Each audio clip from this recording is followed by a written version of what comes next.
ये पेन की रिफ़िल ली है और यहाँ मेरी मशीन में ऑयलिंग करने के लिए 5-6 जगहों पर होल्स दिए गए हैं। तो यहाँ पे मशीन में 2 होल्स दिए हैं, तो इस जगह पर मैं रिफ़िल को लगा रही हूँ और अब बॉबिन्स को रिफ़िल में लगा देंगे। तो इस तरह से तीनों धागे आपको एक ही साथ मशीन में पिरो लेना है।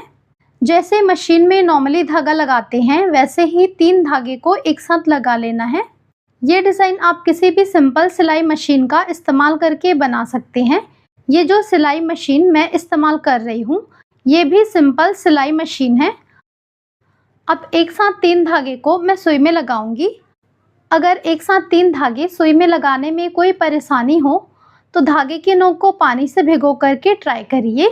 इससे धागा सुई में आसानी से लग जाएगा और यहाँ मैं 16 नंबर की ही सुई का इस्तेमाल कर रही हूँ। लेकिन अगर आपको 4-5 धागे एक साथ इस्तेमाल करना है, तो आप 18 नंबर की सुई का इस्तेमाल कीजिएगा। तो इस तरह से मैंने बहुत आसानी से सुई में धागा भी पिरो लिया है और नीचे की तरफ मशीन में मैंने सिंगल धागा लगाया है इसी कलर का। और अब क्योंकि मशीन में ऊपर की तरफ धागा थोड़ा मोटा लगा हुआ है, इसीलिए हमें टेंशन रेगुलेटर को थोड़ा सा ढीला करना पड़ेगा ताकि इसमें से आसानी से धागा निकल सके। और मशीन में धागा लगाने के बाद मैंने ये रफ़ कपड़ा लिया है और अब इस पे सिलाई लगाकर चेक करेंगे कि सिलाई सही आ रही है कि नहीं। और ना सिलाई लगाने से पहले आप स्टिच इंडिकेटर को 4 नंबर पर सेट कर लीजिएगा। मतलब हमें इसमें मीडियम टाँकों की सिलाई लगानी है, ना टाँके बहुत ज़्यादा पास-पास लगाने हैं, ना बहुत ज़्यादा दूर-दूर लगाने हैं। और ना जब तक सिलाई सही से ना आए, तब तक आपको मेन फैब्रिक पे सिलाई नहीं लगानी है। तो कपड़े पर बहुत अच्छी सिलाई आ रही है, बहुत नीट एंड क्लीन सिलाई लगी है इस पे। और उसके बाद मैंने ये कुर्ती का कपड़ा लिया है। कुर्ती का कपड़ा काफ़ी कम था, इसीलिए मैंने शॉर्ट कुर्ती बनाया है और ये कुर्ती की घेरे वाली साइड है। और उसके बाद मैंने ये ग्लास मार्किंग पेंसिल ली है और इस पेंसिल से मैं कपड़े पर डिज़ाइन बनाऊंगी। डिज़ाइन के आखिरी बनते तक इस पेंसिल के निशान मिट गए थे, तो इसीलिए डिज़ाइन को ड्रॉ करने के लिए मैंने ये ग्लास मार्किंग पेंसिल का इस्तेमाल कर लिया है। और यहाँ नीचे की तरफ फोल्डिंग के लिए करीबन 1 से 1.5 इंच कपड़ा छोड़कर मैं कपड़े पर डिज़ाइन बना रही हूँ और मैं ये निशान कपड़े की सीधी तरफ ही लगा रही हूँ। ये कपड़े की सेंटर लाइन है और यहीं से मैं लाइन ड्रॉ कर रही हूँ। तो इस तरह से एक साथ मैं 2 लाइनें ड्रॉ कर रही हूँ। तो इस तरह से बहुत सिंपल सा डिज़ाइन मैंने कुर्ती पर ड्रॉ कर लिया है और यहाँ गले के निशान के नीचे तक ही मैंने डिज़ाइन ड्रॉ किया है और ये मैंने कपड़े की सीधी तरफ ही ड्रॉ किया है। और मैंने कपड़े की रॉन्ग साइड पे पेस्टिंग पेपर वगैरह नहीं चिपकाया है। तो यहाँ पे मैंने ये पेपर लिया है, इसे मैं कपड़े की उल्टी तरफ रख कर कपड़े पे सिलाई लगाऊंगी। इस तरह से कपड़े पर सिलाई लगाने में थोड़ी आसानी होती है। और अब मैं इस डिज़ाइन को मशीन से बनाऊंगी। तो मशीन में मैंने धागा पहले से लगा कर रखा है और अब हम इस पे सिलाई लगाएंगे।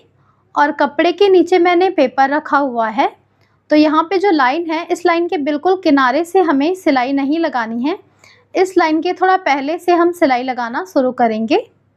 तो यहाँ डिज़ाइन पे एक साथ 2 लाइनें बनी हुई है, तो इस लाइन से मैं सिलाई लगाना शुरू करूँगी। और अब मैं यहाँ पे सिलाई को रोक रही हूँ क्योंकि इस लाइन के साथ में एक और लाइन जुड़ी हुई है। तो अब हम सिलाई को इस लाइन की तरफ मोड़ेंगे।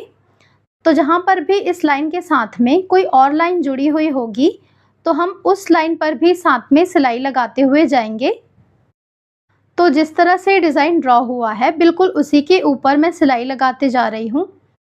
तो इस तरह से बस एक ही सिलाई में इस पूरे डिज़ाइन पे सिलाई लग जाएगी।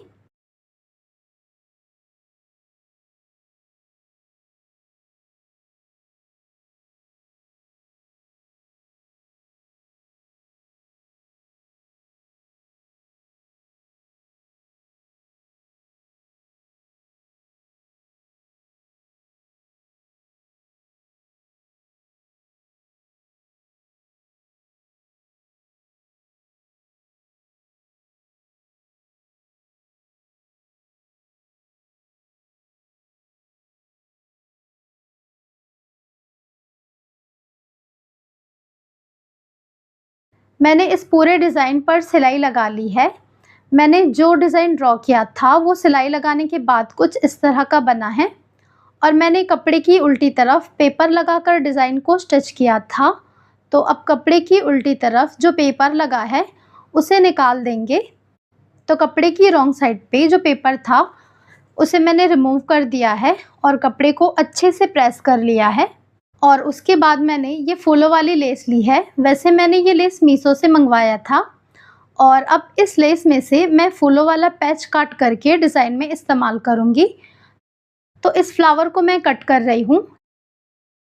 लेस में से मैंने इस तरह फ्लावर को कट कर लिया है और अब इस फ्लावर पैच को मैं यहाँ पे रख कर स्टिच करूँगी। तो सुई में मैंने फ्लावर के ही कलर का धागा पहले से पिरो लिया है और अब मैं सुई धागे से सिलकर इस फ्लावर पैच को कपड़े पे अटैच करूँगी। तो इस तरह से फ्लावर के किनारे पर मैं सुई धागे से सिल रही हूँ।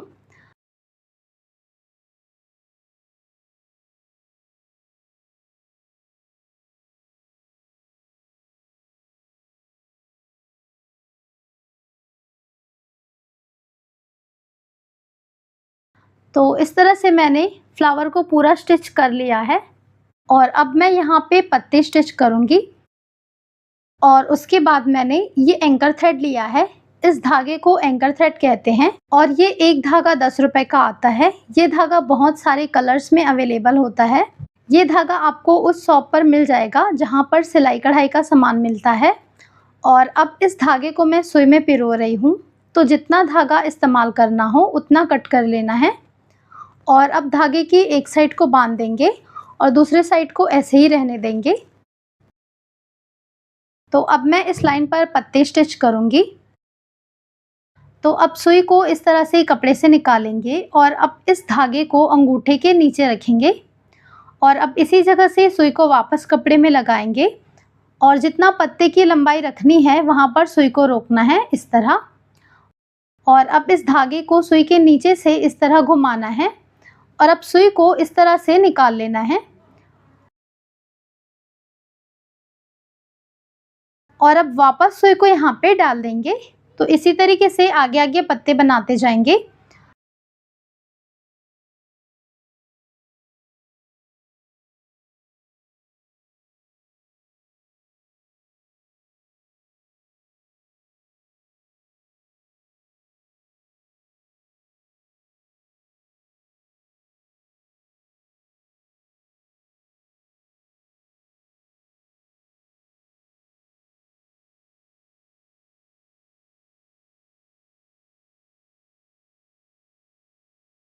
तो इस तरह से पत्ते बनाने के बाद धागे को कपड़े की उल्टी तरफ से बांध देंगे इस तरह।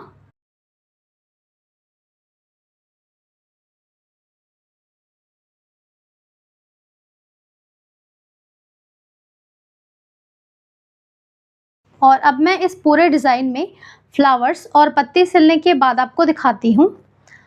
तो इस तरह से मैंने इस पूरे डिज़ाइन पर फ्लावर्स और पत्ते स्टिच कर लिया है और पूरे फ्लावर को स्टिच करने के बाद डिज़ाइन बहुत ज़्यादा सुंदर लग रही है।